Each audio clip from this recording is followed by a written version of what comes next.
नमस्कार, आप देख रहे हैं न्यूज नेशन की खास पेशकश। मैं हूं आपके साथ रोमिता तिवारी। आप सभी को न्यूज नेशन परिवार की तरफ से दीपावली की बहुत शुभकामनाएं। दीपावली प्रकाश, प्रसन्नता और उल्लास का पर्व है।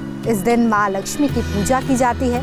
माँ लक्ष्मी धन और समृद्धि का वरदान देती है। महालक्ष्मी के स्मरण मात्र से दरिद्रता भी दूर हो जाती है, दुख और संकट का निवारण होता है और दीपावली के अवसर पर विशेष पूजा करने की परंपरा भी बताई गई है, ताकि पूरे वर्ष आपके घर परिवार में सुख शांति और समृद्धि बनी रहे।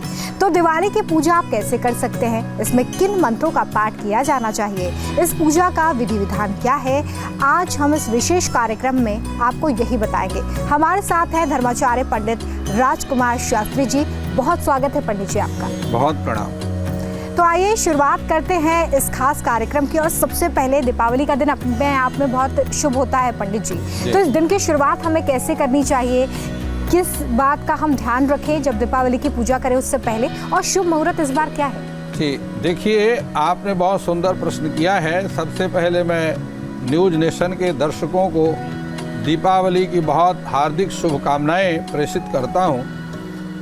दीपावली भारतीय सनातन धर्म का सर्वोत्तम पर्व है और यह पर्व कार्तिक महीने की कृष्ण पक्ष की अमावस्या तिथि को मनाया जाता है। इस दिन सूर्य और चंद्रमा दोनों ही एक ही राशि के, एक ही अंश और एक ही कला विकला में रहते हैं। देखिए, चतुर्दशी, अमावस्या और प्रतिपदा में चंद्रमा कमजोर होता है और जो छोटे दिल के लोग हैं उनके लिए यह मानसिक रूप से हानिकारक रहता है।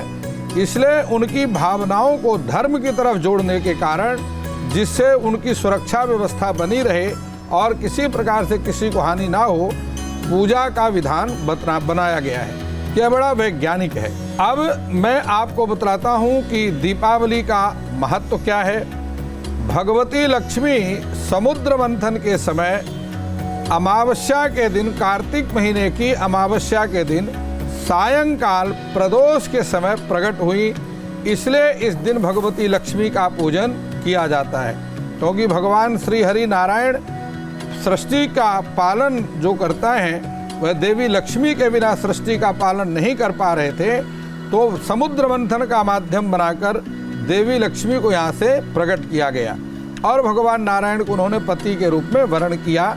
इसलिए यह आदिकाल से दीपावली का पर्व मनाया जाता है। बहुत सारे लोग हैं कि भगवान श्री राम के वन से वापस आने की कथा को जोड़ते हैं, लेकिन वह एक संयोग था कि भगवान श्री राम का अयोध्या आगमन भी दीपावली तिथि से हुआ, ना कि उस दिन दीपावली मनाई गई।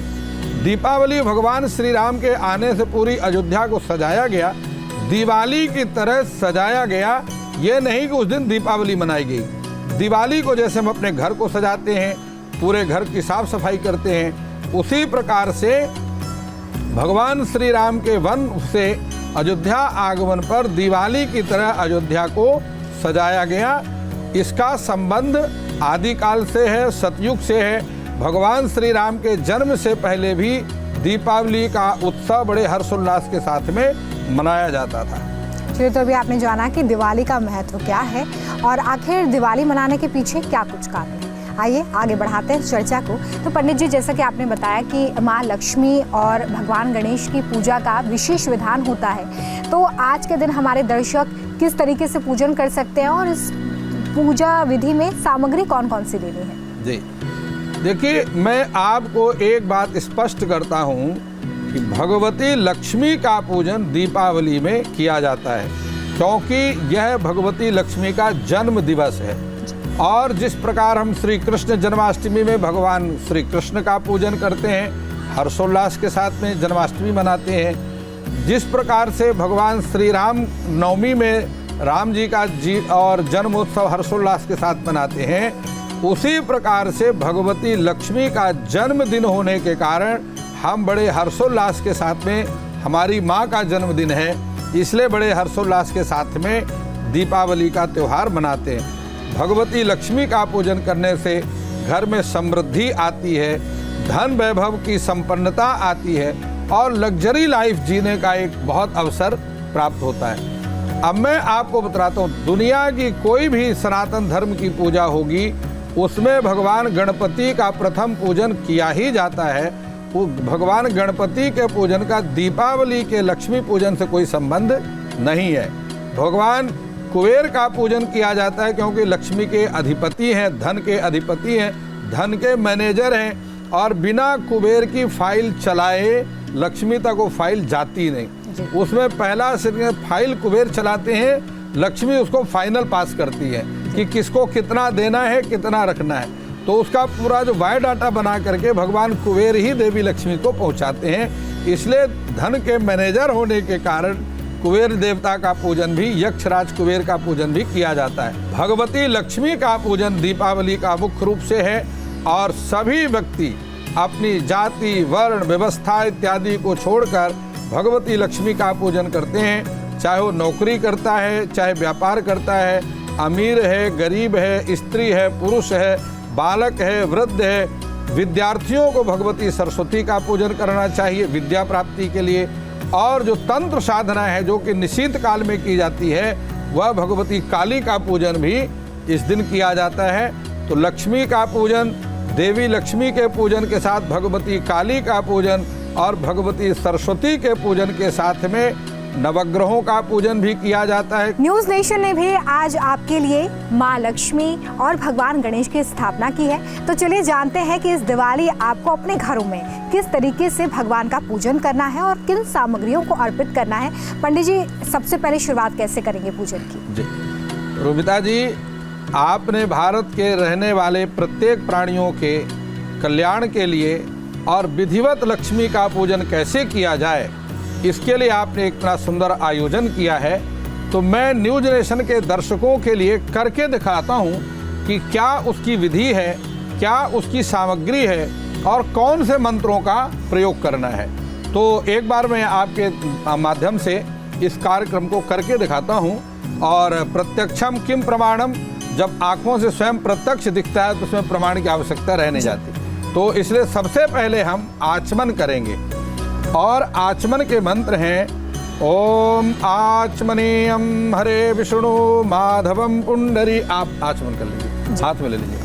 माधवम पुंडरी काक्ष पुनातुः, ओम केशवाय नमः, ओम नारायणाय नमः, ओम माधवाय नमः। हस्त प्रक्षाल्यः ऋषिकेशाय गोविंदाय मधुसूदनाय नमः। इसके उपरांत हमने अपने शरीर पर जल का छिड़काव करना है। ओम अपवित्रः पवित्रो वेत्सस्य वामदेव ऋषि विष्णुर्देवता गायत्री छंद्रः हृदि पवित्र कर्णे विनियोगः। ओम अपवित्रः पवित्रो वा सर्वावस्थांगतोऽपि वा यह स्मरेत् पुंडरीकाक्षं सा वाह अभ्यन्तरः शुचिः। पुंडरीकाक्ष पुनातुः, पुंडरीकाक्षात् पुनातुः। ओम। इसके बाद सारी सामग्री में थोड़ा जल छींटना है। पृथ्वी त्रिमंत्रस्य मेरु पृष्ठऋषि श्रुतलच्छन्दः कूर्मो देवता आसने विनियोगः। ओम पृथ्वी त्वया धृता लोका देवी त्वं विष्णुराधृता त्वं च धारय मां देवी पवित्रं कुरु चासनं, पवित्रं कुरु चासनं। इसके उपरांत हम ये कुमकुम है, इसका तिलक करेंगे। अपने आप को भी दो भाग में रखना है। देवता की पूजा के लिए अलग कटोरी में कुमकुम रखना है, जिस प्रकार मैंने दो में रखा है, और जो अपने को लगाना है वो अलग कटोरी में रखना है। यह सब कुछ करने के बाद अपने हाथ में रक्षा सूत्र बांधना है, ये मौली जिसको कहते हैं। यह सब कुछ करने के बाद रूमता जी सबसे पहले अपने हाथ में चावल, पुष्प और जल लेकर के स्वस्ति वाचन करना है। स्वस्ति वाचन करने के बाद भगवान गणपति के 12 नामों से स्मरण करना है। और भी बहुत सारे मंत्र हैं, यहाँ समय का अभाव होने के कारण पूरे मंत्रों को उच्चारण में नहीं कर सकता। और इसके बाद आपने पूजा का संकल्प करना है।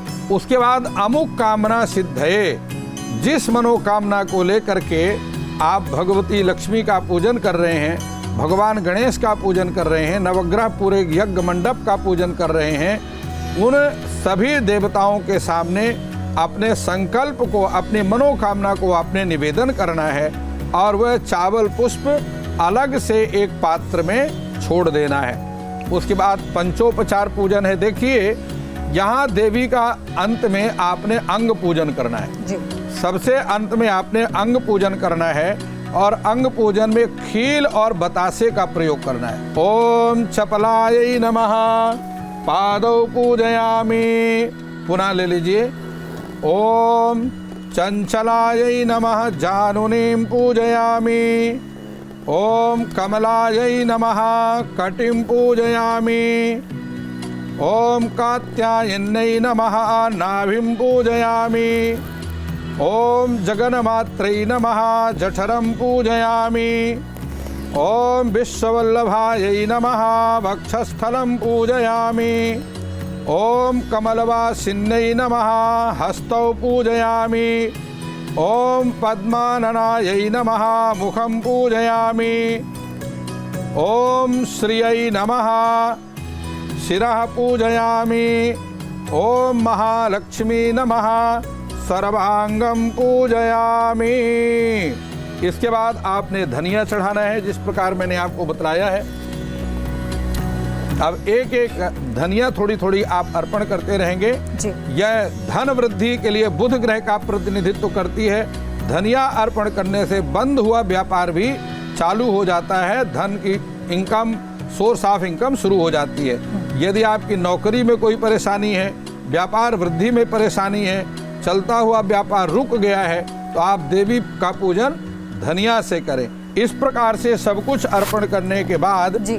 आपके पास यदि कमल का पुष्प यहाँ पर स्थापित है, यह कमल का पुष्प देवी को अर्पण करें। अन्यथा कमल गट्टे और लौंग, यदि आप शनि ग्रह के प्रभाव से प्रभावित हैं, शनि की ढैया चल रही है, शनि की महादशा चल रही है, अथवा शनि के महादशा या 7.5 से आप प्रभावित हैं, या गोचर में शनि आपका अनुकूल नहीं चल रहा है, तो आप शनि ग्रह की कृपा प्राप्त करने के लिए देवी को कमल गट्टे और काली मिर्च अथवा लौंग अर्पण करके और शनि देव की का आशीर्वाद प्राप्त कर सकते हैं। तो इसके बाद पंडित जी हमारी पूजा पूरी हो गई है कि अभी और कुछ सामग्री आवश्यक? देखिए फल हैं वह देवी को अर्पण करना है, मिष्ठान है, मिष्ठान अर्पण करने से भगवान कुबेर की, भगवान श्री हरि नारायण विष्णु की और देवी लक्ष्मी की कृपा प्राप्त होती है। सबसे बड़ी बात है कि रूपता जी की अपने घर में आपने अखंड दीप जलाना है। देवी लक्ष्मी का अखंड दीप जलाने से घर में किसी भी प्रकार का वास्तु दोष होगा वह निश्चित रूप से समाप्त हो जाएगा। तो इसके बाद हमें फल अर्पित करने हैं और मिष्ठान अर्पित करना है, उसके बाद हमारी पूजा संपन्न हो जाएगी जी। इसी तरीके से हम यहाँ पर फल और मिष्ठान जो है वो माता को अर्पित कर रहे हैं। हाँ। इसी तरीके से करेंगे पंडित जी। हाँ। ओम या फल निर्जाः अफला अपुष्पाः याञ्च पुष्पणीः बृहस्पति प्रसूतास्तानो उच्चन्दुगुम्हसः। अब हमने यहाँ पे मिष्ठान अर्पित कर दिया है और साथ ही साथ यहाँ पर फल भी अर्पित कर दिए हैं पंडित जी। अब हमारी पूजा संपन्न हो चुकी है। हम माता से कामना कर सकते हैं अपनी सुख समृद्धि की।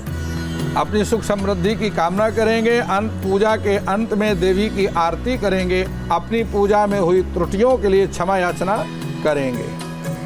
तो आज हमने आपको बताया कि आप कैसे दिवाली का पूजन कर सकते हैं और माँ लक्ष्मी और भगवान गणेश की कृपा प्राप्त कर सकते हैं। हम आशा करते हैं कि आपको ये पूरी विधि याद रहेगी और आप इसी तरीके से इस दिवाली पूजन करेंगे।